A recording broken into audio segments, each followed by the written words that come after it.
আল্লাহ যুগে যুগে আপনার সাহায্য দেখেছি। আল্লাহ আপনি মুসা আলাইহিস সালামকে সাহায্য করেছিলেন। আল্লাহ আপনি মুহাম্মদ রাসূলুল্লাহ সাল্লাল্লাহু আলাইহি ওয়াসাল্লামকে সাহায্য করেছেন। আল্লাহ আমরা মুহাম্মদ রাসূলুল্লাহ সাল্লাল্লাহু আলাইহি ওয়াসাল্লামের এতিম উম্মত। আল্লাহ আমাদের কেউ নাই। আল্লাহ আপনাকে দেখি নাই, আপনাকে দেখার কোনো সুযোগ নাই। আল্লাহ আপনি আমাদেরকে সাহায্য করবেন না। আল্লাহ আপনি ওয়াদা দিয়েছেন, ওয়ালা তাহসাবান্নাল্লাহা গাফিলান আম্মা ইয়া'মালুয যালিমুন। আল্লাহ আপনি ওয়াদা সত্য। আল্লাহ আপনি বলেছেন আপনি জালেমদের থেকে বেখবর নন। আল্লাহ আপনি আমাদেরকে সাহায্য করেন। আল্লাহ আপনি আমাদেরকে সাহায্য করেন। এই জালেম আমাদের উপর আল্লাহ নির্যাতন চালিয়েছে 2009 সালে। আল্লাহ 13 সালে হেফাজতের অগণিত আলেমকে শহীদ করে দিয়েছে। আল্লাহ 2018 সালে এরা আমাদের উপর হত্যাযজ্ঞ চালিয়েছে। 2021 সালে সারা দেশে 26 জনকে শহীদ করেছে। 2024 সালে এসে এরা আমাদের উপর নির্বিচারে গুলি চালাচ্ছে। আল্লাহ কখন মাতা রাসূলুল্লাহ, আল্লাহ কখন আপনি সাহায্য আসবে? আল্লাহ সাহায্য করেন, আল্লাহ সাহায্য করেন। আল্লাহ আপনি সাহায্য না করলে কে আমাদেরকে সাহায্য করবে? আল্লাহ আমাদেরকে সাহায্য করেন, আল্লাহ আমাদেরকে সাহায্য করেন। আপনি দেখিয়ে দেন, আপনি যে ওয়াদা করেছেন ইন্নাহু লা ইফলাহুয যালিমুন, জালেমদের জীবনে সফল হবে না, সেটা আমাদেরকে দেখান। আল্লাহ আমাদের অন্তরগুলোকে প্রশমিত করেন, আমাদের চোখকে শীতল করেন, আমাদের অন্তরে প্রশান্তি দান করেন। এই জালেমকে এমন নিকৃষ্ট শাস্তি দেন, দুনিয়াকে ওর জন্য নরক বানিয়ে ফেলেন, পরকালকে ওর জন্য নরক বানিয়ে ফেলেন। আল্লাহ আমাদেরকে শাস্তি দেখান। আল্লাহ আমাদেরকে আপনার আরিনা আয়াতান ফিক, আল্লাহ আমাদেরকে আপনি নিদর্শন দেখান। আল্লাহ আমরা সর্বশেষ নূহ আলাইহিস সালাম যে বদদুয়া করেছে সে বদদুয়া করছি, রব্বি লা তাযার আলাল আরদি মিনাল কাফিরিনা দাইয়ারা। আল্লাহ পৃথিবীতে একটা জালেমকে অবশিষ্ট রাখবেন না, একটা জালেমকে অবশিষ্ট রাখবেন না। আল্লাহ একটা জালেমকে অবশিষ্ট রাখবেন না। আল্লাহ খুবাইব রাদিয়াল্লাহু আনহু যে বলেছিল আল্লাহুম্মা আহসিন আদাদা, আল্লাহ একটা একটাকে গণনা করে রাখেন। ওয়াক্তুলহুম বাদাদা, আল্লাহ একটা একটাকে হত্যা করেন। ওয়ালা তুগাদি মিনহুম আহাদা, আল্লাহ একটাকে রাখবেন না। আল্লাহুম্মা শাত্তিত শামলাহুম ওয়া ফাররিক জামাআহুম ওয়া আরিনা ফীহিম আজাইবা কুদরতিক। اللهم انصر الاسلام والمسلمين في كل مكان، خاصة في موطننا وخاصة في فلسطين وفي غزة। আল্লাহ আজকে আমরা নিপীড়িত, নির্যাতিত। আল্লাহ উইগুরে আমরা নির্যাতিত, গাজায় নির্যাতিত, আল্লাহ বাংলাদেশে নির্যাতিত। আল্লাহ আপনার সাহায্য কখন আসবে? আল্লাহ আমাদেরকে সাহায্য করেন, আল্লাহ আপনি আমাদেরকে সাহায্য করেন। আল্লাহুম্মা আলি কালিমাতাক ওয়া আসফিল কালিমাতাল লাযিনা কাফারু ওয়া কালিমাতুল লাযিনা কাফারু হিয়া সুফলা। আল্লাহুম্মা তাকাব্বাল মিন্না ইন্নাকা আনতাস সামিউল আলিম।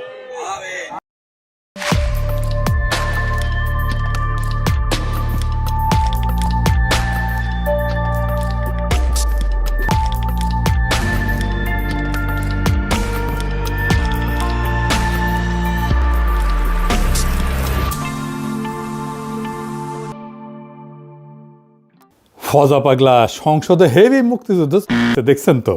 যতদিন রয়্যাল বেঙ্গল টাইগার থাকবে মুক্তিযোদ্ধা জিতবে, রাজাকার কোনোদিন এদেশে জয়লাভ করতে পারবে না।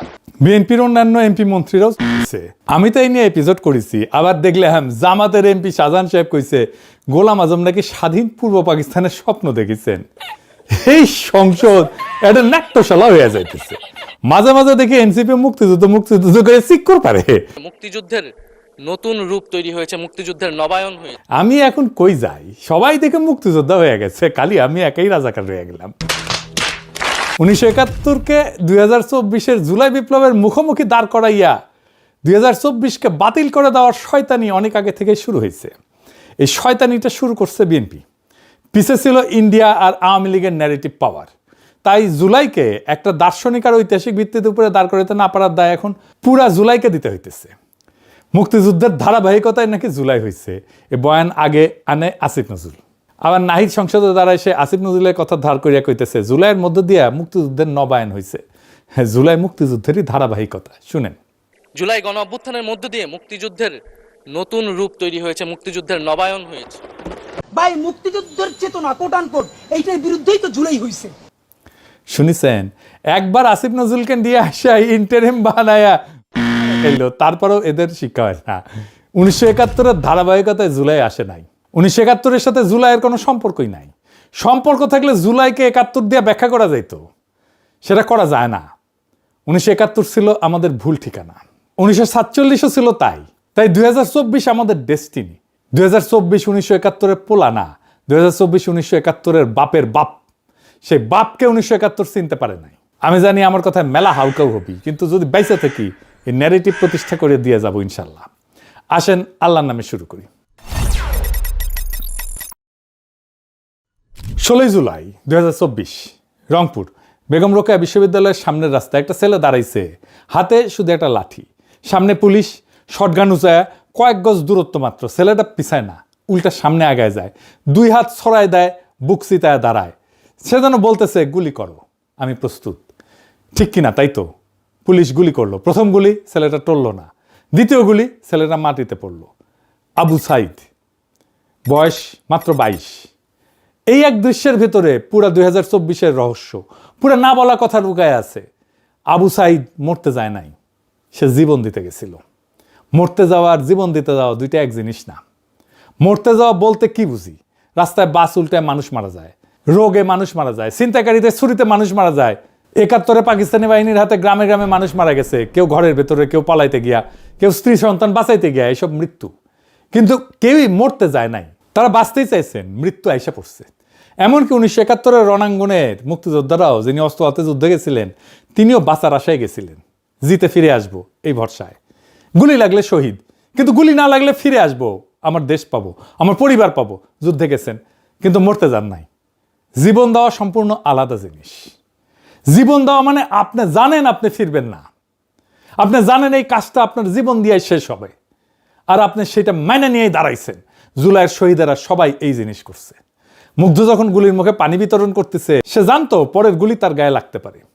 ফায়াজ যখন বুক চিতাইছে, জানতো, ওয়াসিম, অনেক, সাজিদ সবাই জানতো এই ছেলেরা বাঁচতে যায় নাই, তারা জীবন দিতে গেছে। তাহলে আবু সাইদ আলাদা কেন? আবু সাইদ এই জীবন দেওয়ার দৃশ্যটা আমাদের দেখাই দিলেন সবার আগে, সবচেয়ে স্পষ্টভাবে। হাত সরানো, বুক উন্মুক্ত, গুলির মুখে স্থির। ভিডিও আছে, ছবি আছে। ওই ছবিটা একটা দলিল, ওই ভিডিওটা একটা দলিল। ওই ছবিটা শাহাদাতের ব্যাকরণ শিখাইছে, গ্রামার শিখাইছে। ওই ছবিটা দেখে কোটি মানুষ বুঝছে, এইভাবে দাঁড়াইতে হয়। তিনি জুলাইয়ের প্রথম শহীদ না, তিনি জুলাইয়ের সবচেয়ে দৃশ্যমান শহীদ। তার শাহাদাত শুধু একার সাক্ষ্য না, সেটা পুরা জুলাইয়ের সাক্ষ্যকে দৃশ্যমান করছে। এই জন্যে তার কথা বললে সব শহীদের কথা বলা হয়। আর এই প্রশ্নটাই জরুরি যে এই ছেলেরা জীবন দিতে গেল কেন? কি এমন কথা ছিল তাদের যা শুধু রক্ত দিয়ে বলা যায়? এই প্রশ্নের উত্তরেই লুকায় আছে পুরা 2024, পুরা জুলাই। 2024-এর নিরস্ত প্রতিরোধ আর শাহাদাত, এই দুইটার তফাৎ কি? তফাৎটা শুধু কৌশলের না, তফাৎটা অস্তিত্বের। অস্ত্র হাতে যুদ্ধ মানে কি? মানে আমার ক্ষমতা আছে, তোমারও ক্ষমতা আছে, দেখি কে জেতে। এটা ক্ষমতার লড়াই। আমার গুলি বরং তোমার গুলি, আমার সেনা বরং তোমার সেনা। এই যুদ্ধে আমি যদি জিতি, আমি তোমার রাষ্ট্রের জায়গায় আমার রাষ্ট্রকে বসাবো। কাঠামো এক, শুধু মালিক বদল। এটাই হয়েছে 1971-এ। আমরা পাকিস্তানি সেনাকে অস্ত্র দিয়ে হারাইছি, নিজেরা পারি নাই যদিও, ভারতীয় সেনাদের ডাইকে আনছি, আমরা জিতছি, যাই হোক। কিন্তু আমরা জিতে কি পাইছি? পাকিস্তানি কাঠামো, শুধু মালিক বদলাইছে। কেন? কারণ অস্ত্র দিয়ে আপনি ক্ষমতা বদলাইতে পারেন, কাঠামো তো বদলাইতে পারেন না। পাকিস্তান আমলে কোন কাঠামোটা বদলাইছে বলেন? কোনোটাই বদলায় নাই। অস্ত্রের যুক্তি একটাই, যার শক্তি বেশি সে যেতে। আপনি যদি অস্ত্র দিয়ে যেতেন, আপনি সেই যুক্তিকেই বৈধতা দিতেছেন, তাহলে আপনার নিজের রাষ্ট্র সেই একই যুক্তিতে চলবে তো। এই জন্য 1971-এর পরে বাকশাল আসছে, স্বৈরশাসন আসছে, আয়না ঘর আসছে, হাসিনা আসছে, কারণ যুক্তি বদলায় নাই, শুধু শক্তিধর বদলাইছে। এইবার দেখেন 2024-এ কি হয়েছে। আবু সাইদের হাতে শটগান ছিল না, কামান ছিল না, বন্দুক ছিল না, ভারতীয় সেনাবাহিনী পাশে ছিল না, তার হাতে ছিল একটা লাঠি আর তার বুক। ক্ষমতার হিসাবে এটা একটা অসম যুদ্ধ। আবু সাইদের জেতার কোনো সম্ভাবনা ছিল না, কিন্তু আবু সাইদ জেতার জন্য তো দাঁড়ায় নাই, তিনি দাঁড়াইছিলেন সাক্ষ্য দিতে। অনেকে বলবে এটাই তো গান্ধীর অহিংসা, নিরস্ত্র প্রতিরোধ। না, এটা গান্ধীর অহিংসা না। কেন আবু সাইদের প্রতিরোধ গান্ধীর অহিংসা না?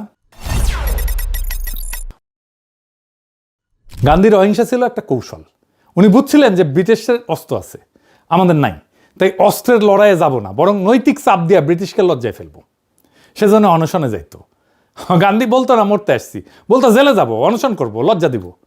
তো আবু সাইদ এটা করেন নাই, তিনি গেছেন সাক্ষ্য দিতে, শাহাদাত বরণ করতে। গান্ধী রাষ্ট্রের ন্যায় বিচার চ্যালেঞ্জ করতেছেন, আবু সাইদ রাষ্ট্রের সার্বভৌমত্বের ধারণাকে চ্যালেঞ্জ করতেছেন। প্রথমটা সংস্কারের দাবি, দ্বিতীয়টা কাঠামো ভাঙার দাবি। এইখানেই 2024 আলাদা। এই জন্য গান্ধীর ভারত আজকেও ব্রিটিশ কাঠামোতে চলে। সংসদ ভবন ব্রিটিশ, আইন ব্রিটিশ, আমলাতন্ত্র ব্রিটিশ, শুধু সাদা চামড়ার জায়গায় বাদামি চামড়া। কিন্তু 2024-এর শাহাদাত হাসিনার কাঠামোর বৈধতাকে ধ্বংস করে দিছে। শাহাদাত মানে কি? শুধু জীবন দেওয়া? শাহাদাত 3 অর্থের একটা শব্দ। শাহাদাত শব্দের তিনটা অর্থ। প্রথম অর্থ সাক্ষ্য দেওয়া। একজন মুসলমান যখন বলে আশহাদু আল্লাহ ইলাহা ইল্লাল্লাহ, সে তখন সাক্ষ্য দিতেছে আল্লাহ ছাড়া কোনো উপাস্য নাই। দ্বিতীয় অর্থ সত্যের পক্ষে দাঁড়ানো, শুধু মুখে বলা না, শরীর দিয়ে দাঁড়ানো। তৃতীয় অর্থ মৃত্যু, যখন সাক্ষ্য রাখার জন্য জীবন দিতে হয় সেই সাক্ষ্যটা তখন শহীদ। শাহাদাত মানে এমন এক সাক্ষ্য যা শরীর দিয়ে লেখা, রক্ত দিয়ে লেখা। আবু সাইদ যখন বুক চিতায় দাঁড়াইলো, তার শরীর ছিল কলম, তার রক্ত ছিল কালি। সে লিখতেছিল একটা বাক্য যেটা মুছা যাবে না।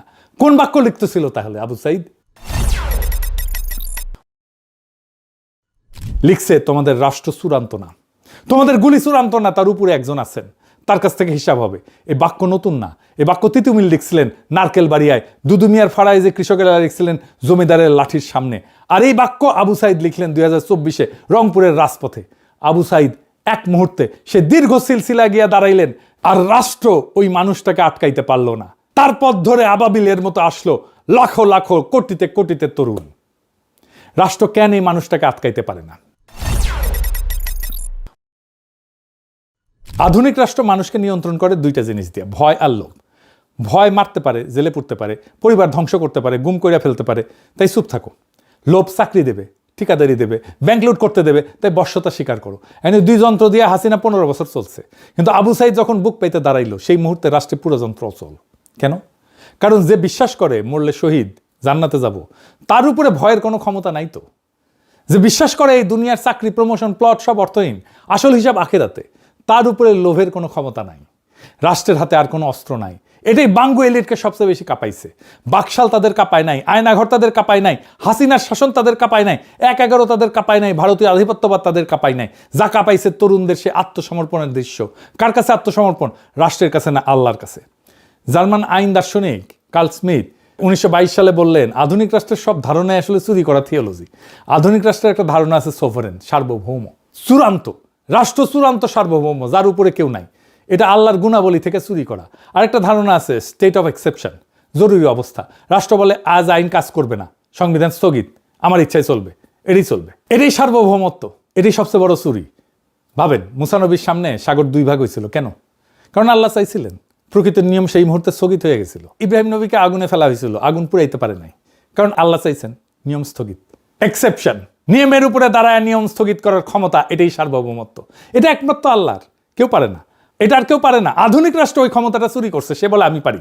হাসিনা যখন বলে জরুরি অবস্থা, উনি বলতেছেন সংবিধান কাজ করবে না। যখন বলতেছে আদালত আমার ইচ্ছায় চলবে, নির্বাচন আমার ইচ্ছায় আসবে, কে এমপি হবে আমি ঠিক করব, কে বেঁচে থাকবে, কে মারা যাবে, কে গুম হবে, কাকে গুলি করব, কাকে বাঁচতে দেবো না, কাকে দেশান্তরী করব, এটাই আমি ঠিক করব। সে তখন নিজেকে আল্লাহর জায়গায় বসাইতেছে। তিনি বলতেছেন নিয়ম স্থগিত করার ক্ষমতা আমার। এই ক্ষমতা মানুষের না, এই ক্ষমতা রাষ্ট্রের না, এই ক্ষমতা একমাত্র আল্লাহর। আর সবচেয়ে গভীর চুরি দিন আর দুনিয়ার বিভাজন। রাষ্ট্র বলে ধর্ম প্রাইভেট, রাজনীতি পাবলিক। মসজিদ একটা জায়গা, রাজপথ আর একটা। ইসলাম বলে দিন আর দুনিয়া আলাদা না, একই। পাকিস্তান এই চুরির উত্তরাধিকারী, বাংলাদেশে ওই চুরির উত্তরাধিকারী, হাসিনার রাষ্ট্রীয় চুরির উত্তরাধিকারী। আবু সাইদ বুক পেতে দাঁড়ানো সেই দাবিকে এক লহমায় চুরমার করে দিল। সে বলল তুমি চূড়ান্ত না, তোমার রাজপথ মসজিদ বিভাজন আমরা মানি না। এই এক বিশ্বাসে পুরো রাষ্ট্রের ভিত্তি কাঁপলো। হাসিনা পলাইলো। তারেক রহমান বলছিল শহীদরা শুধুমাত্র একটা সংখ্যা না, একটা প্রাণের সমাপ্তির অর্থ হইল একটা পরিবারের মৃত্যু, একটা স্বপ্ন এবং সম্ভাবনার অবসান। আসলে কি শহীদের মৃত্যু স্বপ্ন আর সম্ভাবনার অবসান? শহীদরা মরে না, না, শহীদরা মরে না, সে মহাজীবনে যায়। কিভাবে? কোরআনে একটা আয়াত আছে, আপনারা জানেন, আল্লাহর পথে যারা নিহত হয় তাদের মৃত বলো না, বরং তারা জীবিত। কিন্তু তোমরা তা বুঝতে পারো না। এটা শুধু ধর্মীয় সান্ত্বনা না, এটা অস্তিত্বের সত্য। আমাদের সাধারণ জীবন কি? জন্ম, খাওয়া, বাঁচা, কাজ, বার্ধক্য, মৃত্যু, শেষ, মাটির নিচে পৌঁছে যাওয়া। কিন্তু শহীদের জীবন আলাদা। শহীদের মৃত্যুর মুহূর্তে সে এক সাধারণ জীবন থেকে বাইর হয়, এক মহাজীবনে প্রবেশ করে। সে মহাজীবন যা এই ডেল্টার মাটিতে গাথা। জাতি তুমির জীবন, যা হাজী শরীয়তুল্লাহর জীবন, যিনি 1831 নারকেল বাড়িয়ার বাঁশের কেল্লায় ব্রিটিশ কামানের গোলার সামনে বুক পেতে দিছিলেন। যা ফারায়েজি বাহিনীর সেই কৃষক শহীদের জীবন, যাদের নাম পাঠ্য বইয়ে নাই, কিন্তু যাদের রক্ত পদ্মা মেঘনায় মাটিতে মিশে আছে। যা 1943 দুর্ভিক্ষে মইরা যাওয়া সেই লক্ষ লক্ষ হতভাগ্য বাঙালির জীবন, যারা ব্রিটিশ সাম্রাজ্যের লুটের সাক্ষী। আর যা 2024 আবু সাইদের জীবন। এই সব শহীদই একই সুতায় গাথা। তাদের রক্ত একই আকাশের নিচে পড়ছে, তাদের সাক্ষ্য এক, তারা সবাই এই ডেল্টার শহীদ। পদ্মা মেঘনা যমুনার মাটিতে মিশা শহীদ। শহীদ মরে না, সে বাঙালি মুসলমানের 8 শতাব্দীর সেই অমর কাফেলায় ডুইকা যায়, একটাই উৎসে ফেরে। উৎস কি? জার্মান দার্শনিক মার্টিন হেইডেগার বলেন, আধুনিক মানুষের সবচেয়ে বড় অসুখ হইল সে উৎস থেকে বিচ্ছিন্নতা।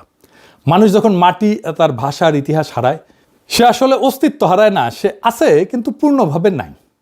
হাইডেগারের নাম দিছেন অপ্রকৃত অস্তিত্ব, ইনঅথেন্টিক এক্সিস্টেন্স।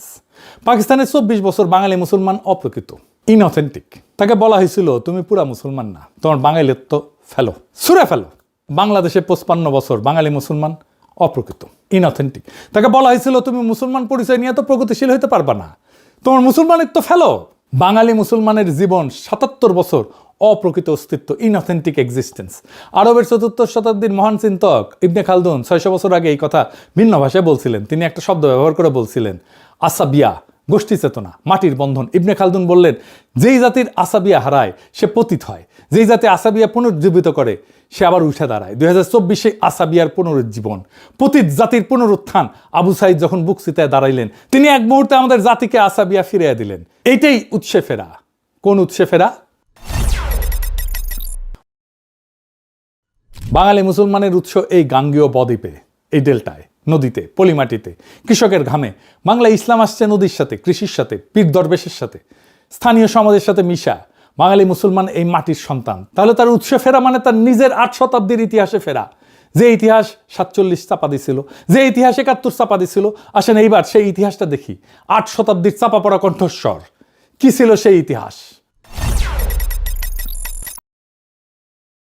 বাঙালি মুসলমান 1000 বছর ধরে 4টে জিনিস চাইছে, একসাথে চাইছে। প্রথম, জমির অধিকার। দ্বিতীয়, কেন্দ্রের বিরুদ্ধে প্রান্তের অধিকার। তৃতীয়, বাংলার ভূখণ্ডের নিজস্ব রাজনীতি। চতুর্থ, নাগরিক মর্যাদা। বাঙালি মুসলমান, এই মাটির মানুষ, এই 3টাই পূর্ণ। এই 4-5টা বড় মুহূর্ত আসছে বাঙালি মুসলমানের জীবনে, দুর্ভাগ্যজনকভাবে একবারে আসেনি। 1 নম্বর মুহূর্ত কখন আসছে? সেইটা ছিল বঙ্গীয় সুলতানি আমল। শামসুদ্দিন ইলিয়াস শাহ 1352 সাল। প্রথম দিন বাংলা দিল্লির প্রদেশ না, নিজেই রাষ্ট্র। প্রথম দিন বাঙালি জানলো আমাদের শাসন করতে দিল্লি লাগে না, আমরাই পারি। এই স্মৃতি 2024-এ ফিরল, যখন আমরা বললাম ভারত আমাদের নিয়তি ঠিক করবে না, দিল্লি না ঢাকা, ঢাকা ঢাকা।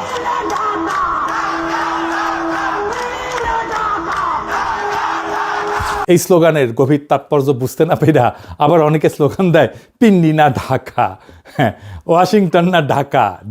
যাই হোক, সেই 670 বছরের আগের উৎসে ফেরা ছাড়াও আর এক উৎসে আমরা ফিরছি।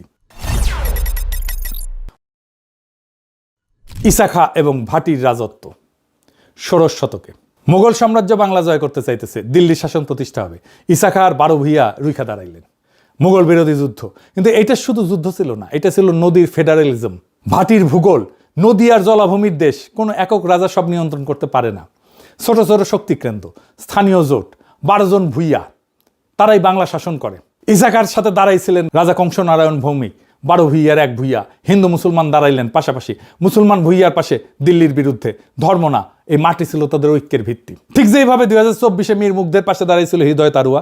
400 বছর পরে একই ব্যাকরণ। সেই একই ফেডারেলিজমের কল্পনা ছিল 1940-এ আবার শেরে বাংলা ফজলুল হকের লাহোর প্রস্তাবে। তিনি ভারতের সংখ্যালঘুদের একাধিক রিপাবলিক চাইছিলেন। সেই ধারণায় 1966-তে 6 দফায় ফিরছিল।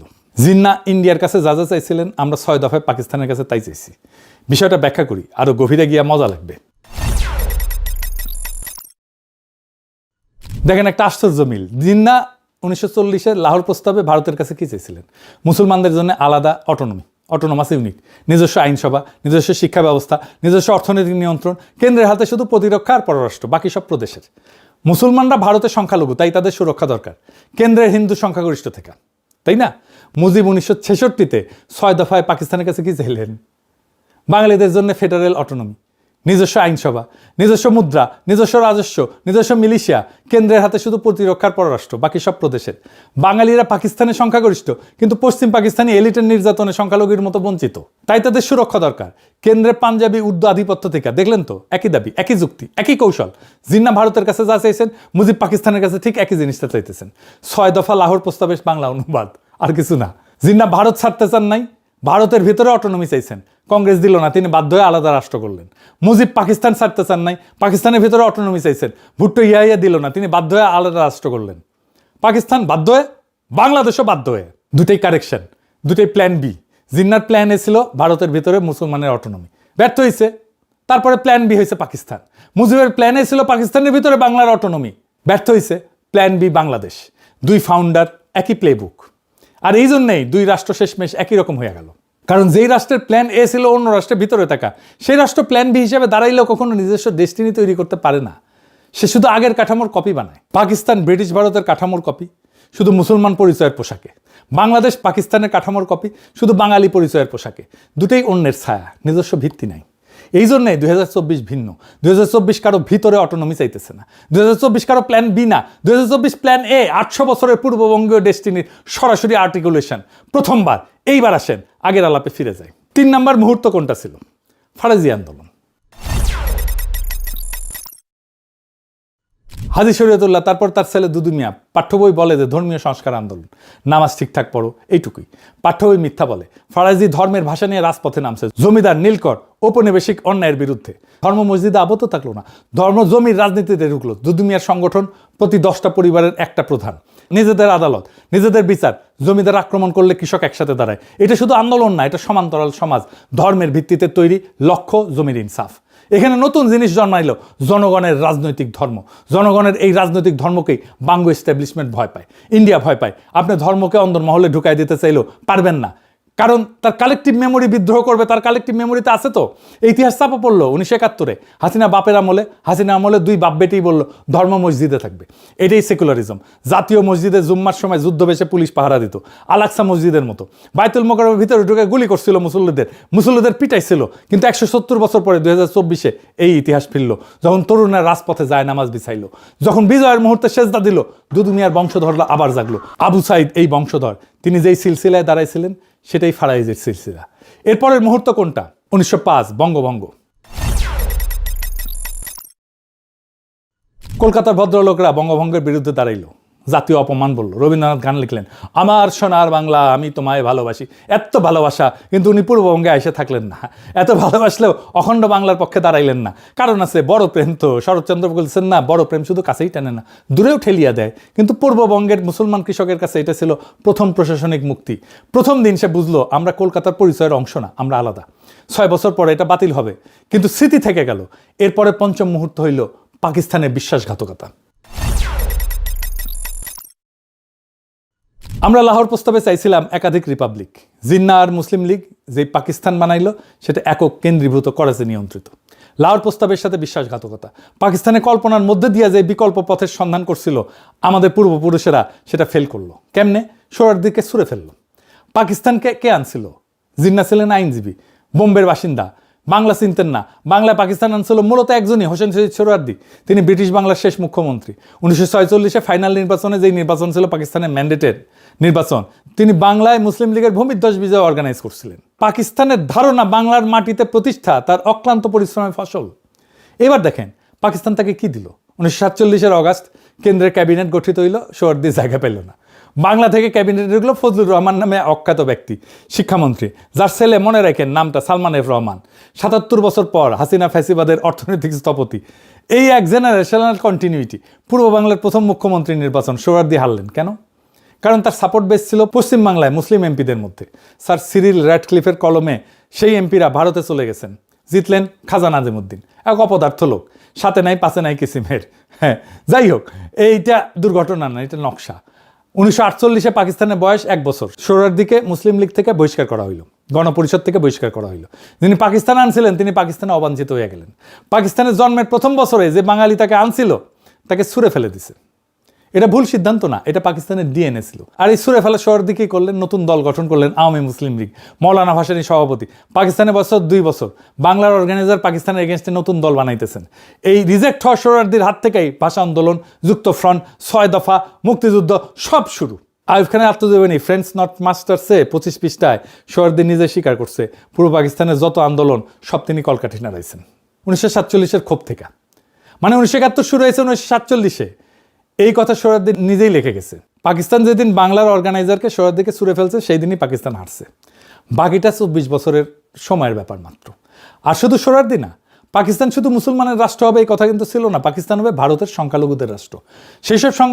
যেই সব সংখ্যালঘু ভারতে নিরাপদ না তাদের ঘর। মুসলমান আর সংখ্যালঘু এক জিনিস না, কিন্তু আরো সংখ্যালঘু আছে, দলিত হিন্দু, বর্ণ হিন্দু সমাজে যাদের অস্পৃশ্য বানাইছে, কুয়ার পানি ছুঁইতে দেয় না, মন্দিরে ঢুকতে দেয় না, মানুষ হিসেবে গণনাই করে না। দলিতদের নেতা ছিলেন যোগেন মন্ডল। তিনি ভাবলেন ভারতে থাকলে ব্রাহ্মণদের পায়ের নিচে আমরা থাকবো, কংগ্রেস ব্রাহ্মণদের দল, পাকিস্তানে গেলে অন্তত মুসলমানদের সাথে আমরা সমান। মুসলমান আর দলিত একসাথে, দুইটাই সংখ্যালঘু, দুইটাই বর্ণ হিন্দুর হাতে নির্যাতিত। তিনি পাকিস্তান আন্দোলন করলেন, দেখা দেখি লক্ষ লক্ষ দলিত হিন্দু পাকিস্তান আন্দোলনের সমর্থন দিলেন। পাকিস্তান হইল, যোগেন মন্ডল পাকিস্তানের প্রথম আইনমন্ত্রী হইলেন। তারপর কি হইল, কয়েক বছরের মধ্যে দলিতদের উপরে নির্যাতন শুরু, জমি দখল, মন্দির ভাঙা, মেয়েদের তুলে নেওয়া। হিন্দু তা সে দলিত হোক, ব্রাহ্মণ হোক, হিন্দুই, পাকিস্তানে সে অপাঙ্ক্তেয়। যোগেন মন্ডল মন্ত্রী থেকে দেখতেছেন, কিছুই করতে পারতেছেন না। যার সমর্থনে আসছেন তাদেরকেই বাঁচাইতে পারতেছেন না। 1950 সাল তিনি পদত্যাগপত্র লিখে রাতের অন্ধকারে ভারত পালাইলেন। পদত্যাগপত্রে লিখলেন, জিন্নাকে বিশ্বাস করছিলাম, ভুল করছিলাম, দলিতদের পাকিস্তানে নিয়ে আসার জন্য আমি দায়ী, এই দায় আমি বহন করব। যে দলিত হিন্দুরা যোগেন মন্ডলের কথায় পাকিস্তান চাইছিলেন, তারা কোন মুখে তাকে দেখবেন? পাকিস্তান তাদেরও বিশ্বাসঘাতকতা করছে। দুইটা ঘটনা পাশাপাশি দেখেন, সোহরাদ্বীপ বাঙালি মুসলমান, পাকিস্তান আনছেন 1948 ছুড়ে ফেলে। যোগেন মন্ডল দলিত হিন্দু, পাকিস্তান আনছেন 1950 পালাইতে বাধ্য। পাকিস্তান জন্মের 3 বছরের মধ্যে তার 2 ফাউন্ডারকে ছুড়ে ফেলছে। এটা দুর্ঘটনা না। পাকিস্তান বাঙালিদের কণ্ঠস্বর গ্রহণ করার জন্য ডিজাইন করা ছিল না, দলিতদের কণ্ঠস্বর গ্রহণ করার জন্য ডিজাইন করা ছিল না। পাকিস্তান ছিল পাঞ্জাবি উর্দুভাষী আশরাফ এলিটের জন্য একটা যন্ত্র। বাকি সবাই বাঙালি হোক, দলিত হোক, সিন্ধি হোক, বেলুচ হোক, সবাই আজাইরা, সবাই ঝামেলা। চাইছিলাম এক জিনিস, পাইলাম আর এক জিনিস, দেখালো মুরগি, খাওয়াইলো ডাল। এই ভুলের সংশোধনী 71, কিন্তু সেটাও হয়ে উঠলো আর এক বিশ্বাসঘাতকতা। 1971 বাস্তব ঘটনা। স্বাধীন বাংলাদেশে জন্ম হয়েছে, কিন্তু নর্মাল ডেলিভারি না, সিজার করা লাগিছে। ডাক্তার ছিল ইন্ডিয়া। দেশের মানুষ রক্ত দিছে, এই রক্ত মিথ্যা না, কিন্তু একটা পার্থক্য করতে হবে। মুক্তিযুদ্ধের মুহূর্ত আর মুক্তিযুদ্ধের রাষ্ট্র দুইটা এক জিনিস না। মুক্তিযুদ্ধের মুহূর্তটা পবিত্র, কিন্তু যুদ্ধ শেষে যে রাষ্ট্র দাঁড়াইলো সেইটা মুহূর্তের প্রতিশ্রুতি রাখে নাই। কারণ 71 নিয়ে আমাদের আগে থেকে কোনো কল্পনা ছিল না, কোনো রাষ্ট্র কল্পনা ছিল না, কোনো দার্শনিক ভিত্তি ছিল না, কোনো 800 বছরের সিলসিলা ছিল না। 71 আমাদের লক্ষ্যও ছিল না। 71 ছিল বাধ্যতামূলক প্রস্থান, 47-এর প্রতারণার বিরুদ্ধে চূড়ান্ত প্রতিবাদ। 71 ছিল 47-এর কারেকশন, নতুন কিছু না, আগের ভুলের সংশোধন। আর কারেকশন কখনো ফাউন্ডিং হইতে পারে না, কিন্তু আমাদের প্রয়োজন ছিল নতুন প্রশ্ন, নতুন কাঠামো। 800 বছরের পূর্ববঙ্গীয় ডেস্টিনির পূর্ণ আর্টিকুলেশন, সেটা 1971 হয় নাই। এই জন্যই পাকিস্তান যেই কেন্দ্রবাদী কাঠামো রেখে গেল, বাংলাদেশে সেটা ভাঙলো না, ভাঙার দরকারই ছিল না। কারণ লক্ষ্যই তো ছিল ওই কাঠামোর মধ্যেই জায়গা পাওয়া। যখন বের হইতে বাধ্য হইলাম, তখন কাঠামোটা সাথে নিয়েই বের হইলাম। শুধু রাজধানী বদলাইলাম, করাচির জায়গায় ঢাকা, জিন্নার জায়গায় মুজিব, মুসলিম লীগের জায়গায় আওয়ামী লীগ। কাঠামো এক, চুরি যাওয়া থিওলজি এক, কেন্দ্রবাদ এক। বাংলাদেশের ডাক্তার ছিল ইন্ডিয়া, আমাদের জন্ম প্রক্রিয়ায় ভারতের হাতে। 55 বছর ধরে সেই নারী আমরা কাটতে পারি নাই। ইন্দিরা গান্ধী থেকে মনমোহন সিং, মোদি থেকে দোভাল, দিল্লির ছায়া বাংলাদেশের উপরে থেকে গেছে। কারণ 71 আমাদের ডেস্টিনি ছিল না, কারেকশন ছিল। আর কারেকশনের রাষ্ট্র কারেক্টিং এজেন্টের কাছে চিরকালের ঋণী। 1972-এর সংবিধান কে লিখলো? আওয়ামী লীগ একা। কোনো বিস্তৃত গণপরিষদ প্রক্রিয়া নাই, দল লিখলো, দল পাশ করাইলো, দল মালিক হইল। বাকশাল 1975-এর জানুয়ারি, একদলীয় ব্যবস্থা। এটা দুর্ঘটনা না, 1972-এর সংবিধানের যৌক্তিক পরিণতি। কারণ যেই রাষ্ট্রে কোনো নিজস্ব ডেস্টিনি নাই, সেই রাষ্ট্র তো শেষ দলেরই দখলে যাবে। আপনি সে একই কৃষক, এইবার হাসিনার আমল, আপনি যুদ্ধ করছেন, ছেলে শহীদ হয়েছে, মেয়ে নির্যাতিত। এইবার নতুন রাষ্ট্র আপনাকে কি বললো? বললো তুমি বাঙালি, ভালো কথা, কিন্তু তুমি এই নামাজ রোজা এত বেশি করো। এটা তো পাকিস্তানি ব্যাপার, এটা তো মুসলমানি ব্যাপার। তুমি তো প্রগতিশীল হতে পারবে না। তোমার দাড়ি টুপি কেন? তুমি মৌলবাদী। তোমার মাদ্রাসা কেন?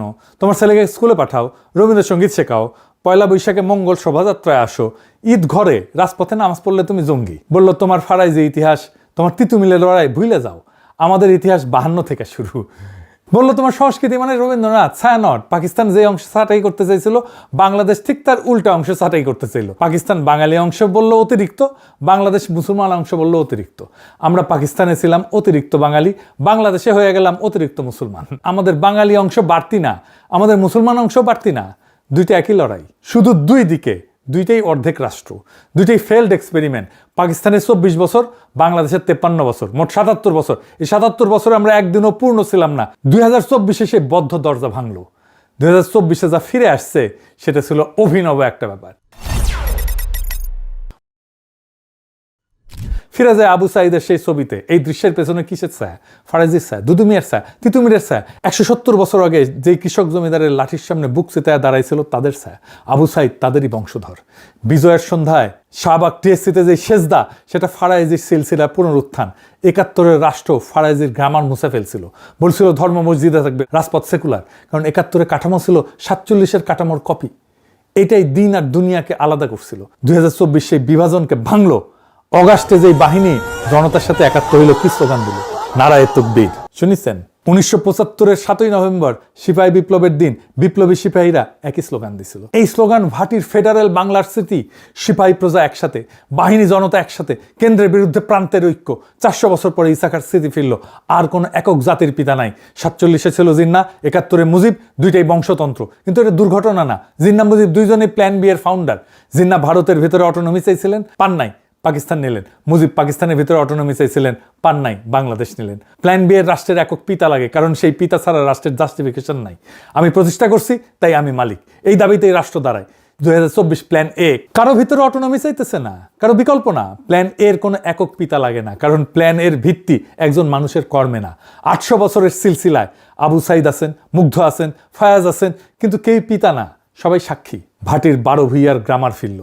কোনো একক সম্রাট না, বহু কেন্দ্র, বহু কণ্ঠস্বর, সবাই এই মাটির পক্ষে। আর হাসিনার পলায়ন ভারতে, এই দৃশ্যটা মনে রাখেন। 1971-এ পাকিস্তানি বাহিনী ভারতীয় যৌথ কমান্ডের কাছে আত্মসমর্পণ করছিল। সিজারের ডাক্তার ছিল ইন্ডিয়া। 2024-এ মুজিব বংশের শেষ উত্তরাধিকারী সেই ভারতেই পলাইলো শরণার্থী হয়ে। 53 বছর পর সিজারের সেই ডাক্তার আসলে কি ছিল সেটা প্রকাশ হইল। হাসিনা পলায়নের মধ্যে দিয়ে মুক্তিদাতা ছিল না, মালিক ছিল, মালিক। সে দাসকে নিয়ে গেছে। 71-এ যাকে আমরা মুক্তিদাতা ভাবছিলাম, আসলে ছিলেন আমাদের নারী ধরা মালিক। হাসিনা পলায় গিয়া সেই মালিকের পায়ের কাছে আশ্রয় নিল। আর সেই মুহূর্তে ভারতের ছায়া বাংলাদেশের উপর থেকে সরে গেল। 53 বছর ধরে যেই নারী আমরা কাটতে পারি নাই, 2024-এ সেটা কাটা পড়লো। কে কাটলো? আবু সাইদ, মুগ্ধ, ফায়াজ, সব শহীদ। তাদের রক্ত সেই নারী কাটার ছুরি। কারণ যেই রাষ্ট্রের নিজস্ব ডেস্টিনি নাই, সে চিরকাল কারেক্টিং এজেন্টের কাছে ঋণী। কিন্তু যে রাষ্ট্রের 800 বছরের সিলসিলা আছে, সে কারো কাছে ঋণী না। ইসাকা যেইভাবে কোনো বিদেশি বন্ধুর সাহায্য ছাড়া কেন্দ্রের বিরুদ্ধে দাঁড়াইছিলেন, 2024-এ সেই গ্রামারে ফিরল। 47 ছিল ব্রিটিশের দয়া, 71 ছিল ভারত ধাত্রী। 2024 কারো ছায়া না, নিজস্ব শক্তিতে। প্রথমবার এনসিপি আপনাদের মুক্তিযুদ্ধের ধারাবাহিকতার বয়ান ছাড়েন। 2024 ধারাবাহিকতা না। 2024 47 আর 71-এর বিরুদ্ধে 8 শতাব্দীর প্রতিশোধ। সেই প্রতিশোধের ব্যাকরণ, এই প্রতিরোধের সিলসিলা যারা জানে না, তারা জুলাইকে বোঝে না। এই প্রতিশোধের আগুন নিভতে দেব না, নেভানো যাবে না। ইনকিলাব জিন্দাবাদ।